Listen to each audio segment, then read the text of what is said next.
সোমবার লোকসভা এবং রাজ্যসভার অধিবেশন শুরু হতেই এসআইআর নিয়ে বিক্ষোভ শুরু বিরোধীদের। মুলতবি হয়ে যায় দুই কক্ষের অধিবেশনই। সংসদ অচল করে সংসদের মকরদ্বারে জমায়েত করার পরিকল্পনা আগেই নিয়ে রেখেছিল বিরোধী দলগুলি। সেখান থেকেই মিছিল, লক্ষ্য নির্বাচন কমিশনের সদর দফতর। সামিল হয়েছিলেন জোট ইন্ডিয়ার শরিক দলগুলির সাংসদরা। জোটে না থেকেও সামিল হয়েছিল আপও। গত কয়েকদিন ধরে যে কথা টানা বলে আসছেন রাহুল গান্ধী, সোমবারের বিরোধী সাংসদদের মিছিলের মুখেও ছিল সেই একই কথা। হাতে ছিল নানা ভাষায় লেখা প্ল্যাকার্ড। তৃণমূল সাংসদদের হাতে থাকা ব্যানার পোস্টারে নির্বাচন কমিশনকে বিঁধে লেখা হয়েছিল চুপি চুপি ভোটের কারচুপি। বিরোধীদের মিছিলের স্লোগান ছিল ভোট চুরি বন্ধ করো।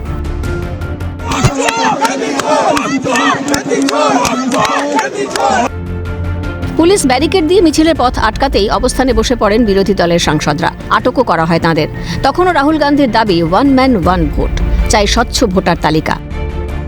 ये कॉन्स्टिट्यूशन की लड़ाई है, कॉन्स्टिट्यूशन को बचाने की लड़ाई है, वन मैन वन वोट की लड़ाई है। इसीलिए हमें साफ प्योर वोटर लिस्ट चाहिए। নির্বাচন কমিশন শুরু করেছে ভোটার তালিকার সার্বিক সংশোধনের কাজ। বিহারে বিধানসভার ভোট আগামী অক্টোবর-নভেম্বরে। সার্বিক সংশোধনে সেখানে বাদ পড়েছে 65 লক্ষেরও বেশি নাম। কমিশনের কথায় বাদ গিয়েছে মৃতদের নাম, অন্যত্র চলে যাওয়া ভোটারদের নাম, একাধিক জায়গায় থাকা ভোটারদের নাম।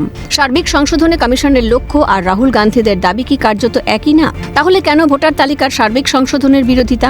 একদিকে এক ব্যক্তি এক ভোটের দাবি, স্বচ্ছ ভোটার তালিকার দাবি, অন্যদিকে ভোটার তালিকার সার্বিক সংশোধনের বিরোধিতা। এ হয় নাকি? বিহারের সংশোধিত খসড়া ভোটার তালিকা নিয়ে এখনো পর্যন্ত কোনো সুনির্দিষ্ট অভিযোগ কি জানিয়েছেন রাহুল তেজস্বীরা? বিহারে খসড়া প্রকাশের আগে বিহার নিয়ে সংসদকে অচল করে রেখেছিলেন বিরোধীরা। খসড়া প্রকাশের পর রাহুল গান্ধীর মুখে 1 বছর আগে হয়ে যাওয়া লোকসভার ভোট, বিভিন্ন রাজ্যের হয়ে যাওয়া বিধানসভা ভোটের কথা বলেছিলেন অ্যাটম বোমা ফাটাবেন। রাহুলের বৃহস্পতিবারের সাংবাদিক সম্মেলন কি একটাও পটকা ফাটাতে পেরেছে? উল্টে পেয়েছেন কমিশনের চ্যালেঞ্জ। কমিশন চাইছে, তবে কেন অভিযোগের সপক্ষে হলফনামা পেশ করছেন না রাহুল গান্ধী? যার হাতে 100% প্রমাণ, তিনি কেন দ্বারস্থ হচ্ছেন না আদালতের?